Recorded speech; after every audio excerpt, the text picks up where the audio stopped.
without further ado, I think we are going to get on to our keynote speaker for today. I'm going to give you him a bit of an introduction, then we're going to bring him on screen. So our keynote speak, our opening keynote speak is from Wil Reynolds. Wil is the founder and CEO of Seer Interactive. Wil has actually been involved in digital marketing since 1999, which is a heck of a long time. He is a globally recognized thought leader in SEO and digital marketing. He's the founder of Seer Interactive. They are a B Corp that offers services in SEO, paid media, analytics, and creative, working with some of the biggest brands in a whole range of different fields, from sort of finance through to SaaS. Wil's vision has always been with his agencies to combine digital expertise with a deep commitment to community impact. And that's why he was so willing to come and support us and be involved in the event today, because these are two things that are very, very close to Wil's heart. He's basically a legend in his own time, and we are absolutely delighted that he has been willing to join us today. So please, without further ado, give a huge virtual welcome to Wil Reynolds. Hello there. How's everybody doing? I'm going to go ahead and share my screen. I know that wasn't the way we were supposed to do it. I'm so sorry. That's all right, Wil. You're very welcome. Thank you very much for being with us today. It's an absolute delight. All right. Well, thank you for having me. I'm just looking at my other screen here, and then I will do my entire screen. Let's make sure this goes good. How are we looking? Take it away. Boom. All right. All right. So thank you. So I'm going to try to get through these slides because I really love the Q&A. So I'm going to try to get through these in my 20 minutes so we can get questions. Please fire them off. I can't wait to answer your questions. So let's go and do some good for our businesses, so then we can use those businesses as a force for good within our communities. All right. So I'm going to talk a good bit about AI today, but let's talk about my location, Philadelphia. I want you to take a good look at this picture. Take a good look at this picture. Mentally capture something. Okay, mentally capture this. And, Philly, the people that won the Super Bowl, for those of you that are in the United States, go us. I saw somebody was a Philly person in the chat. I also saw somebody coming in from Nicaragua. My wife founded a water nonprofit in Waslala, Nicaragua, and has been going every year for 20-something years. So to fit with the theme of today, this is a blurred picture of her that I took a while back. But, I think one of the things that local businesses tend to capture, where they can finally compete with some of these big businesses, is on the authenticity front. And I'm going to talk a lot today about how AI, as we're all focused on AI, but I feel that there is a component to social that I think local folks are going to have a much better chance to win. So let's go back to cheesesteaks in Philly. So I'm meeting a friend of mine in Philly. I get recommended this cheesesteak place. I go there and look, they got all the local, quote unquote, kudos, Visit Philly, Best Bite. And then you can see over to the right, there's an image of our skyline. Now, if you were really paying attention, look at that image and think about what's a little bit different than the image I originally showed. Let me go back. This is the real image. This is the one that this authentic cheesesteak, best cheesesteak in Philly place got. Hopefully you're seeing something slightly different on the right-hand side of my screen. That's the Statue of Liberty. So now, when you have used AI to build out your image here, what do you lose when you have all this authentic Philadelphia stuff all over, but the image that you chose to put up by doing it with AI instead of taking an actual photo, which would have cost you $50. What does it do to your authenticity score, so to speak, when you've got the Statue of freaking Liberty sitting on top of our city hall? Now, all right, I'm going to carry that theme through. So this is our real city hall. Broke my heart. The cheesesteak was also garbage. So if you come to Philly, please don't eat at that place. Shocker that someone who would put up an image made by GPT also doesn't have the best, not even a top 20 cheesesteak, in my opinion, in the city. All right. So now we live in a world now. Think about what I did. I went down to eat my cheesesteak and I saw that image and I'm like, that image looks like it was done by AI. And now we have this mental load of constantly looking for things to be fake. How many of you have looked at a video and went, is that real or not? The sad part is I deal with this AI stuff all day. I feel like my radar, my spidey senses are very in tune to fake and real. I got only 3 out of 10 right when I took the New York Times' can you tell if the AI video is real or not? I got 3 out of 10 right. The minute that happened, skepticism goes up, right? All right. So now there's a thing I've been contemplating and talking about for a little while, which is if you want to authentically lead anything, right, from a marketing standpoint, you actually get penalized from an SEO standpoint. AI may reward you, and I'm going to show you some examples of why I believe this to be true. Because search engines, ultimately, they penalize authenticity. How do you rank better in search engines? You look at what's ranking in the top 10, you copy it and try to do it one better. So they penalize you doing things that are authentic, and they reward you for doing what everyone else does. But yet when it comes to winning with human beings, humans typically want a relationship that is authentic, right? So we want to reward that.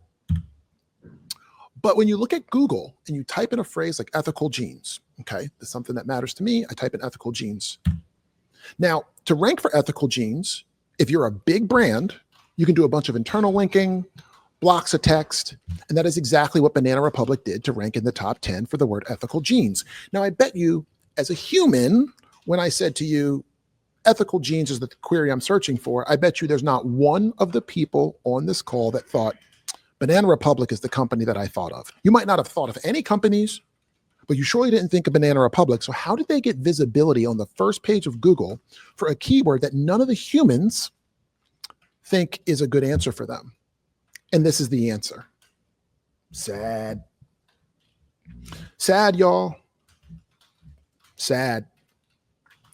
So for a long time, high domain authority brands have been able to beat you out as someone who's potentially passionate about what you're doing, because all they did was do a bunch of internal linking and had some ChatGPT made up content at the bottom of their web page. This is completely inauthentic to their brand, but yet there is a reward system for that. You get the rankings and whatnot.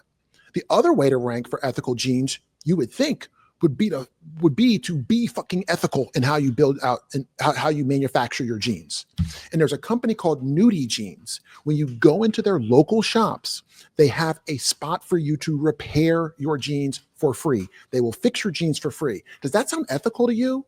Do you see that at Banana Republic? No. So now you've already got the first indication of, that's interesting that this brand, Nudie, is doing this, didn't show up above Banana Republic. What else do? They say, hey, if you bring in your old jeans, we'll give you, and you have to buy new jeans because you don't want to repair them, we'll give you a discount on your new jeans to bring your old jeans back so we can put them through a process to make them reusable, and we're going to put them in the front of our store and try to encourage people to buy them used. Now, if the jeans are really beat up, they'll turn them into patches. But either way, you can tell they really want you to, they don't want to have to make new jeans if they don't have to. Sounds sustainable and ethical? Yes. Does Banana Republic do that? No. So then if you go to a page on Nudie's site, look at, they break down each company that supplies the different parts of the jeans. I never really thought about all the different parts of the jeans at this level. But when you do that, you can then see the supplier, and then they even have a checkbox next to the ones that they had visited to make sure that that company that supplies their yarn or supplies their trim, whether they are an ethical company and are doing the right things by their employees. And they also show how much that producing that set of jeans impacts the climate and how much water was used. So now you're seeing a lot of clues that Nudie is authentic. Like they're really doing this stuff. And you have no clues other than a block of text and some internal linking from an SEO to say that Banana Republic is. So how is Banana Republic destroying Nudie? Simply because they got a big brand. Now, what did Nudie get for all that authenticity? They ranked number 59 for the word ethical jeans last time I looked at it, which means they're not going to get any traffic for that. Right? So in an AI world, if I search for ethical jeans, Nudie is almost always mentioned on every major model. This is a threat to Banana Republic. By you and me doing the real things at a local or non-local level even, but by being authentic brands that really try to live out our truth versus being a kind of vanilla brand that has a big domain authority and can beat us, is a great time for us. So if your traffic from search is going down and you're one of these companies like Nudie, there's a good chance that you're like, I could actually win in this world. People don't want fewer jeans, right? They just might be searching less and going to AI, which means if you're an authentic brand, you might have a better chance of showing up. So when I show you that my traffic is down from 45,000 visits from search to 17,000, it doesn't really matter because my revenue is up. You see my organic traffic trend, that like pinkish reddish color, I'm colorblind, sorry. See how it's consistently going down, down, down, down, down, but my revenue isn't following it anymore? In January of 2024, we started realizing that search traffic was no longer a predictor of my revenue. Up until that point, it broadly followed a certain pattern and a certain trend. Now it has completely diverged. So that is to say, you can lose that organic traffic and still win. All right. So the platforms that are growing the most, in my opinion, are ones that reward authenticity. Reddit, real people over there, right? There's an algorithm on Reddit, right? But it's not the same way of like put a block of text at the bottom of your page and win. LinkedIn growing, Slack is growing. And then now what I'm looking at now is how many people are directly coming into my website? Direct. Because it's probably more likely that those people are coming in from these different sources that are untrackable. That number is what you want to see going up when your search traffic is going down. All right. Now, how many sessions are you getting from social? If that number is flat or down and your organic traffic is down, you're in a pretty bad spot. Because people may not want your product less. It's that you overinvested so much in search that when people stopped searching as much and they started using personal networks and AI to do searches, you're not showing up. Now, I think the job to be done is to turn those inauthentic SEO wins into authentic wins, where you're winning in Facebook groups, you're winning in WhatsApp, you're winning in social. And I think that local companies and smaller organizations finally aren't screwed by large organizations bastardizing their domain authority and just throwing low quality content to beat you out. Those days are slowly going to diminish. All right. So I'm like, all right, I love doing high quality stuff and not doing low quality SEO garbage, right? So I'm like, I'm going to go do what Nudie did. I'm going to go and do what they've done, and I'm going to go own the SERPs in certain places. So what did I do? I spent 30 hours. I built out a web page about how we do banking myself. And I made sure that I used the language that is consistent with an organization that actually works with banks, not just swapping in keywords. And I did all this work. I interviewed my team members. I interviewed people. I said, hey, tell me about the banks that you've worked with. What have we learned? What are the takeaways? Yada, yada, yada. So I did all that work thinking I was going to do what Nudie did. I spoke at conferences in the financial space because I wanted my name more associated with the banking industry, because I wanted to show up for more banking queries. So you put all that time in, you do the press releases, you fly out to Vegas, you put in hours practicing a presentation, you get on stage, you give the whole thing. And what did I get rewarded for? Nothing. When you type in something about looking for an SEO and paid company that specializes in banking, you get first page Sage and CSTMR from ChatGPT, and you get both of them again from Gemini. Oh, and I'm going to show you guys how they got there, right? So now I'm feeling like a clown because I'm like, I just put in 30 hours. How did they end up doing this? It's a mystery to me that in spite of me sending all these signals to the AI that I am about banking, paid, and SEO for years and years and years, how am I getting beat? I did a site search on firstpagesage.com with the word agency or agencies in the title. And these guys just produce AI slop. If you're on the call and you work there, I am sorry, but this is what you do. You have left it publicly open for all of us to see, and it's working. And you're beating out people that have really invested real time in trying to help people in the banking and SEO and paid space. And of course, they build a page that puts them at the top and puts CSTMR somewhere at number 4. And they've done it so much that it is flooding the AI. Organizations have built crappy, low quality AI pages with in today's online landscape. Oh, my 30 hours got beat in what they did in 30 seconds. So now I'm really feeling like a clown. So if repetition wins, then what does that mean? So I said, let me go run a test. See, everything about trying to rank better in AI is about experimentation. No one knows what they're doing. No one. So the people that are going to win are the people who run the most experiments and have the most hypotheses and will do anything to try to validate those hypotheses. And you might still be wrong, But I'd rather take somebody that's tested 10 different things and got them wrong than somebody sitting around talking about how AI is creating images with 6 fingers. So I put a prompt in, assuming that if you've got a bank that has been sponsoring a stadium in Philly for 20 years, if I say I'm looking for a bank in my region, all that repetition should lead to them showing up in an AI world. I just showed you that, right? For some reason, it did not work for Wells Fargo at all. So this is one of those great wins, guys, that as a local business, the old days of big bank, big competitor in my region beating me because they just have this big domain authority and this big brand and they can sponsor stadiums is over. You can beat them by just wanting to work really hard. Look at all those yellow circles, all local banks. All right, let me look at my time here. Good. All right. So this is the sad part. And this is actually the job.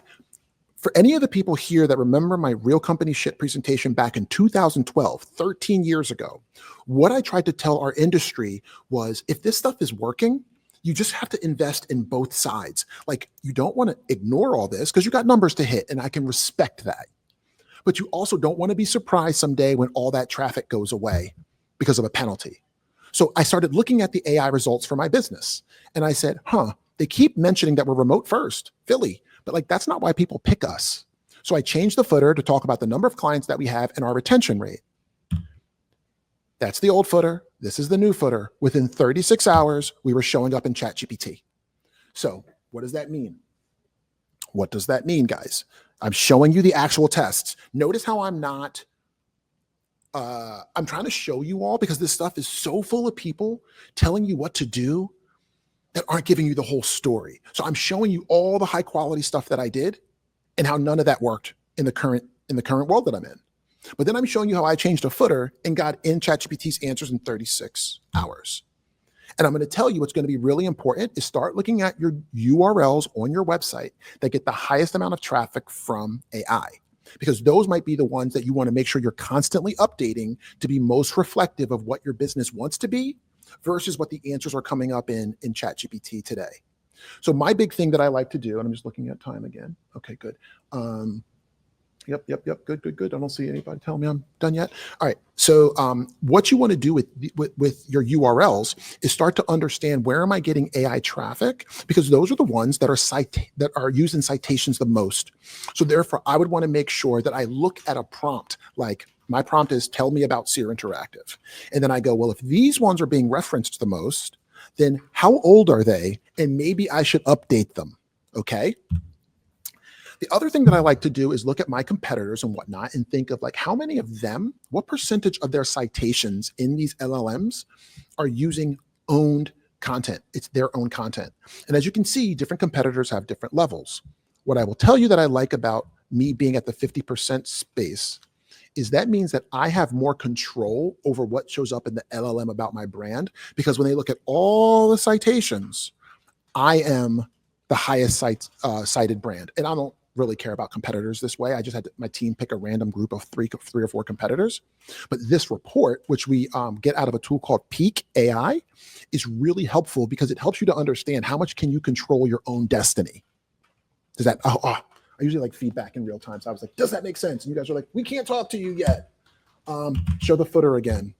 All right, that's the footer change. All right, now let me go back. So now what I'm starting to do is break down all of the different domains and say which of these domains that are showing up as citations for answers about my brand, which ones can I control? Which ones do I have influence over? Which ones are using old descriptions about my business that doesn't mention that we work in banking, that doesn't mention our client rate and our retention rate and those things. So that's the real work that I'm doing today with our clients on how to show it better in AI. But remember, I'm going to say this quickly to you guys, and then I'm going to roll off. I think AI is, I haven't said this publicly anywhere yet, because I'm still noodling on it, but it's starting to stick. And I'm like, I don't think there's an easy way to blow a hole through this. The fact that First Page Sage is ranking with that low quality of a strategy and beating me out is a problem in the same way it was a problem with Alta Vista, Lycos, Excite, InfoSeek, Hotbot, Northern Light, and all those search engines that failed to Google. Why? Because Google had PageRank, and PageRank made you have to earn the trust by the link graph. With these LLMs, it looks like people are flooding they're flooding the search indexes with low quality content. And the LLMs, at least at Google, their engineers could be like, oh, people are putting white text on white background. If we can find out that the color of the text matches the color of the background, we can penalize them. We can update our algorithm. In an AI world, these people have no idea why these answers show up. So I'm wondering if this is even a fixable problem for the AI engines. Will they even be able to fix the spam problem? And I think they're going to have to figure out a way to do their own indexing or something.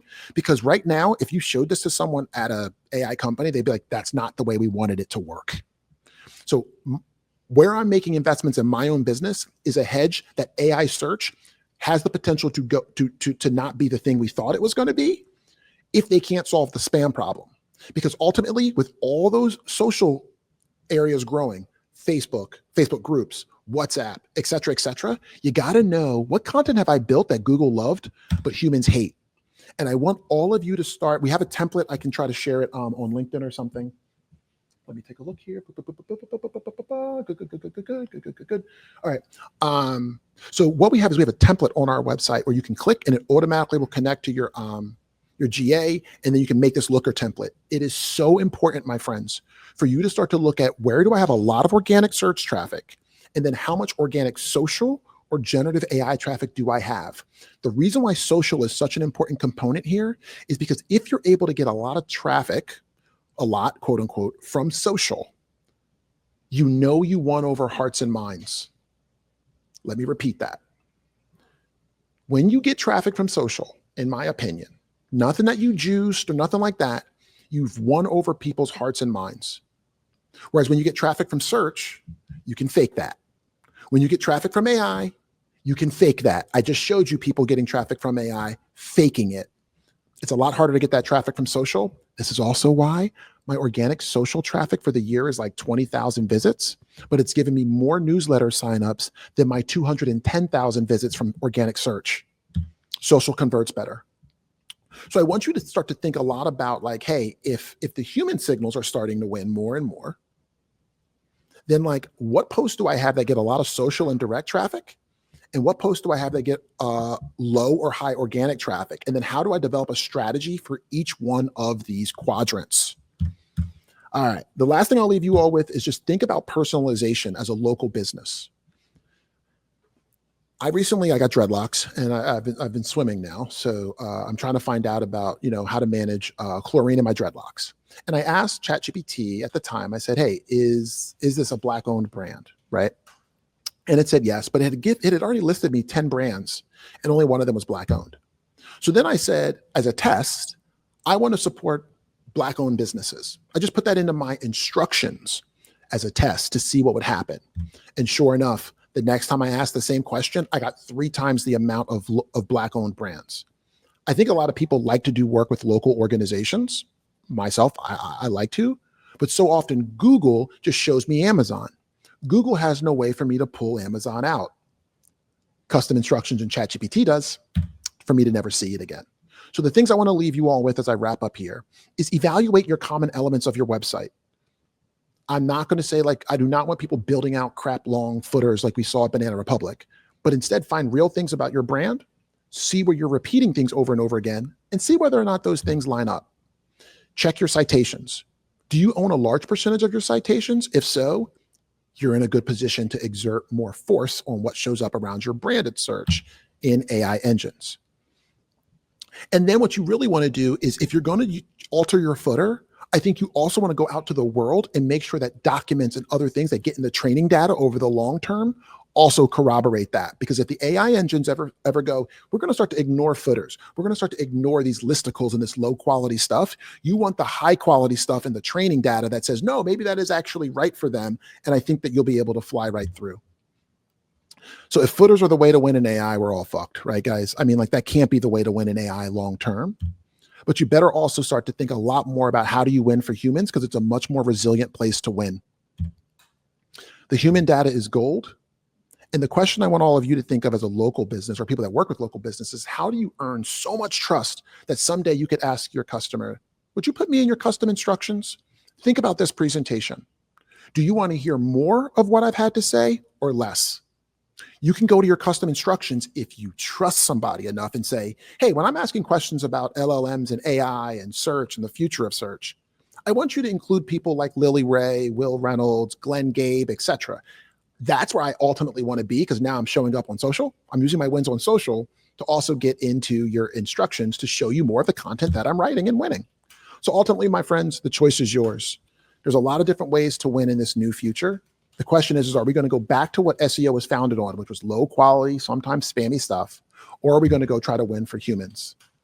And really, I want you to think you're not going to win by outsourcing your authenticity. So lean into that as a local business. I think now's like the best time to be rewarded for that, because I think the old footer stuffing crap from big brands is going to slowly stop working as well. So with that said, I'm all done. Would love to take your questions. Wow, Wil, thank you so much. I sort of feel like I've been on the fastest journey, fastest educational journey of my life in the last 20 minutes. That was amazing. I love the fact you started with that personal kind of story as well. It really set the kind of context that this came from something that you experienced in the real world, and how that kind of translated into what you've been experiencing in all of this, the research that you've been doing. So, right, we've got a few questions that have come in. Let's get the first of those on screen.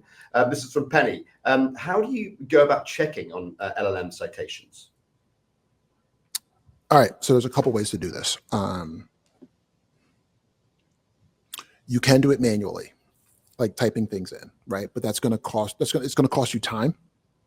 So if you want to spend the money, I've really enjoyed using Peek, PEEC.ai. Our team has probably evaluated 10 of these different tools.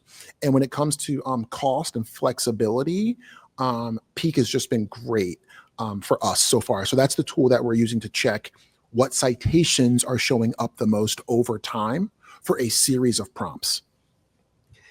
And do you trigger that by putting prompts in, or can you say, my brand is Banana Republic, tell me the citations that are coming back for that? The way that we use it is we put prompts in, specific prompts. I don't know if they have a feature that does that, but I'll tell you the best way to get prompts is something that local businesses are going to be 1,000 times better at. Talk to your actual customers. So for the clients that can afford it, we're literally having people go to LLMs and we're putting them in a survey, and we're asking them to solve problems starting with an LLM of their choice. And we're able to, because they're in our survey, record what they're typing.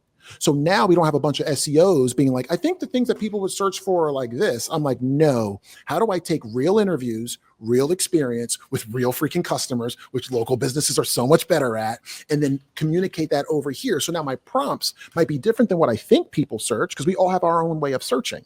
You really want to see how they kind of search and how they look for things when they've got problems, and use that to influence the questions that you're in the prompts that you're putting into these tools.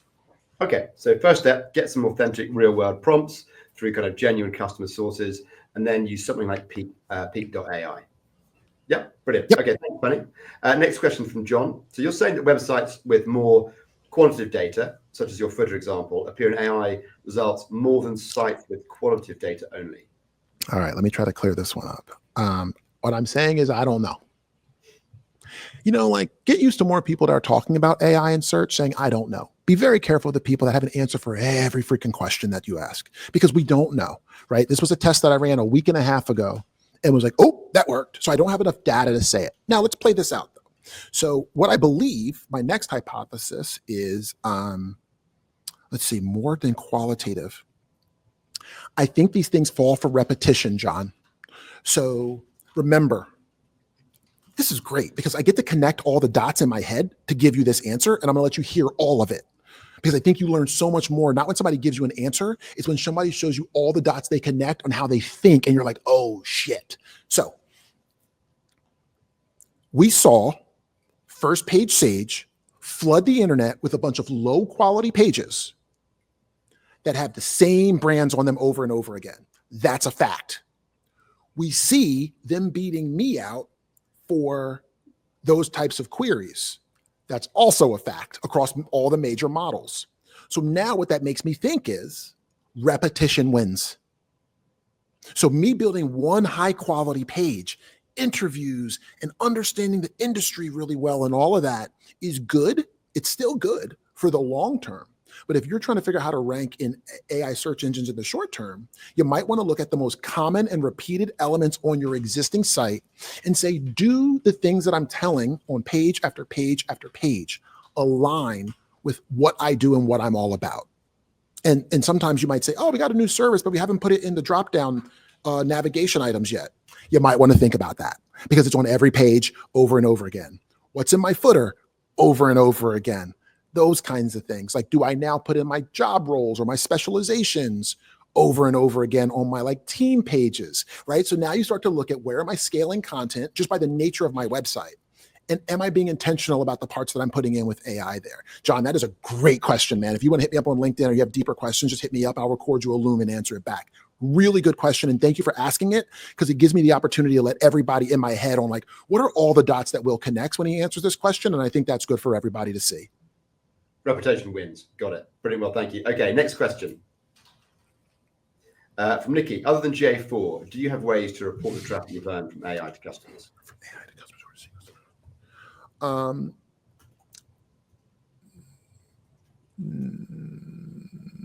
Not really. So because I'm B2B, LinkedIn has actually started to give out really interesting data. So I'm always looking for, how do I know if my content is shit or not?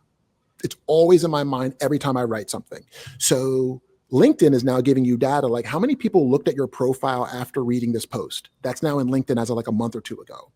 How many people clicked on your like sign up for my newsletter post after they read this post? That's now available in LinkedIn. So you can on LinkedIn use some of that intel to try to understand like what do people like and not like. You can also use a tool like Phantom Buster where I download all my LinkedIn engagement using Phantom Buster, which helps me to understand how my posts are performing. It's very B2B though. I really would say like GA4 is probably the thing that I use the most to try to understand where are these people coming from. And remember, certain sites, AKA Facebook, AKA WhatsApp, don't really tell you in your referrals that they're coming from those channels. They come in as direct. And that's why earlier on I said you also have to track direct because not all these sites are going to give you that granularity of data. So you almost have to have like, you know, faith that like if my direct is going up, it's probably places like Facebook, WhatsApp, Facebook groups, etc., things like that. Okay, great. I think we got time for one more question. No, we're done. We're done. Sorry about that, Will. That has been brilliant. Thank you so much for taking us on that learning journey today. Before you go, do you just want to talk a little bit about the charity that you're supporting today? I do. And I just saw that Black Metric just mentioned that all the results come from Bing. Yes, all the OpenAI's results for the most part come from Bing. They just got caught scraping Google.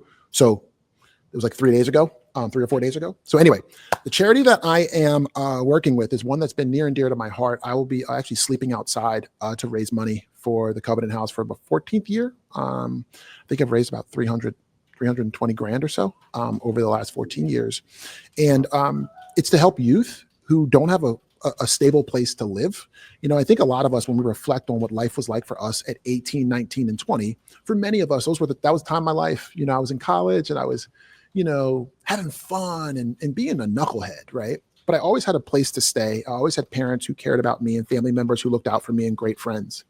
And I reflect on the fact that, you know, between 18 and 23 is the age population that we mostly work with at the Covenant House. Imagine being thrown out of your house and your parents not agreeing with your lifestyle. Like 35% of our youth in our shelter are LGBTQ plus because parents are still struggling with accepting their young people to the point where they're willing to throw them out of the house. So let's make sure we raise money for them because that's a sad thing that when you choose to be yourself and that conflicts with beliefs somewhere in your family, that for a lot of youth that ends up meaning that they're on the streets. Yeah. So let's do something about it. Yeah.